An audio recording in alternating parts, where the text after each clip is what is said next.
ঝিনাইদহ ৪ আসনের এমপি আনোয়ারুল আজিম হত্যার পরিকল্পনাকারী আখতারুজ্জামান শাহীন যুক্তরাষ্ট্রে পালিয়েছে।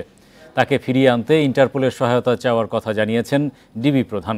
তার নেতৃত্বে ডিবির তদন্ত দল কলকাতায় গিয়ে কাজে নেমেছে। এদিকে এমপি আজিমের মরদেহের খণ্ডিতাংশ উদ্ধারে কলকাতা পুলিশের চতুর্থ দিনের অভিযান শেষ হয়েছে।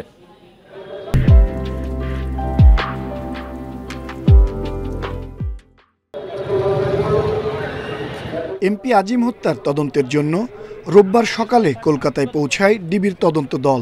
৩ সদস্যের নেতৃত্বে ডিবি প্রধান হারুনুর রশিদ। কলকাতা বিমানবন্দরে সাংবাদিকদের ডিবি প্রধান জানান, এমপি আজিম হত্যার ঘটনায় বাংলাদেশে গ্রেপ্তার আসামিদের দেয়া তথ্য যাচাই করতে গেছেন তারা। তদন্তের স্বার্থে হত্যাকাণ্ডের স্থানসহ বিভিন্ন বিষয় খতিয়ে দেখা হচ্ছে। সিসিটিভি ফুটেজগুলিতে সে কোন কোন স্থানে গিয়েছে এগুলো একটু আমরা যাচাই বাছাই করবো।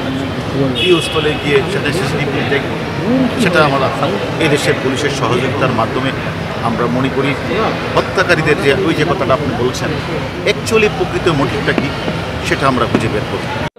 আখতারুজ্জামান শাহীনই এমপি আজিম হত্যার মাস্টারমাইন্ড বলে মনে করছেন কলকাতা ও ঢাকার গোয়েন্দারা। আমেরিকায় পলাতক শাহীনকে ফেরাতে ইন্টারপোলের সহায়তা নেওয়া হবে বলেও জানান ডিবি প্রধান। বাংলাদেশ থেকে আবার দিল্লি থেকে কাঠমান্ডু হয়ে দুবাই হয়তো বা উনি ইউএস চলে গিয়েছে।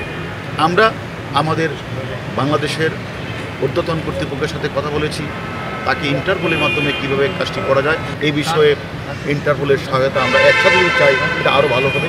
সেই জন্য আমরা কলকাতা পুলিশের সাথে এই বিষয়ে কথা বলব। ভারতের সিআইডির হাতে গ্রেপ্তার জিহাদ হাওলাদারকে বাংলাদেশে ফিরিয়ে আনার বিষয়টি দুদেশের ঊর্ধ্বতন কর্তৃপক্ষের উপর নির্ভর করছে বলে জানান হারুনুর রশিদ। আনোয়ার সাদাত নূর, ইন্ডিপেন্ডেন্ট নিউজ, ঢাকা।